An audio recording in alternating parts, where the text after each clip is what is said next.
ஏல அகங்கட்ட குவ நான் தான் உங்க நெல்லை வேலை பார்த்தேன். இன்னைக்கு இந்த பதிவு யாருக்குன்னா திருச்சி சாதனா உனக்கும் சேர்த்த அந்த பதிவு. அப்புறம் சாதனா இந்த கட்சிக்குள்ளலையும் மூக்க நுழைச்சிக்கிட்டு ஏசிக்கிட்டு திடீர் கிடக்க உனக்கு என்ன பைத்தியமா? பெசாட்டி ஆப் டவுசரை போட்டோமா, ரெண்டு பாட்டை போட்டோமா, திங்கு திங்குன்னு குதிச்சோமா அப்படின்னு ஆடிக்கிட்டு போ.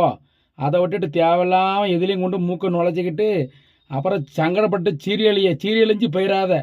சரியா சாதனா? பார்த்துக்கோ சொல்லிட்டேன். ஏல ஒரு கட்சி தலைவர் மூஞ்சியை கொண்டு அது சாதாரண மூஞ்சியில் கொண்டு அதை செட் பண்ணி வச்சிருக்கீல. அவள் கடந்து இப்போ கிளின்னு கிழிச்சு ஏசிட்டு கிடக்கா. உங்களால் ஏ லூசு பயிலோடு செய்யாதீல கேவலத்துக்கு. ஏ திருச்சி சாதனா, நீ பாட்டுக்கு அந்த கட்சி தலைவரை பிடிச்சி ஏசிக்கிட்டு இருக்காத இவனை பண்ண வேலைக்கு.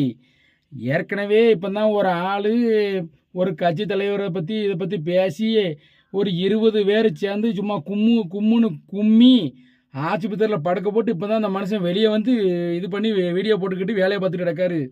நீ பாட்டுக்கு கட்சின்னு பேசி வாயை கொடுத்துக்கிட்டு அவருக்காவது 20 பேர் வந்தாங்க. நீ வந்து இந்த மேக்கப்பு கில்ட்ரை போட்டு இந்த சின்ன பிள்ளை கணக்காக நடிச்சுக்கிட்டு அழையினால ஒரு 100 பேர் வந்து உன்னை கும்மிற போகிறாங்க. கும்மி பார்த்துக்கோ. கிழட்டு மூதேவி திருச்சி சாதனா. அது என்ன இப்படி பேசி கிடக்க லூஸு மாதிரி கத்திக்கிட்டு வச்சுக்கிட்டு? சின்னத்தன மாமா என்ன தான் பண்ணாரு ஒன்னிய? சத்தங்கத்தை போட மாட்டாரோ மூதேவி? பெசாட்டி கிழட்டு மூதேவி சும்மா கடை கத்திக்கிட்டே கிடக்காத வாழு வாழு வாழு வாழுன்னு.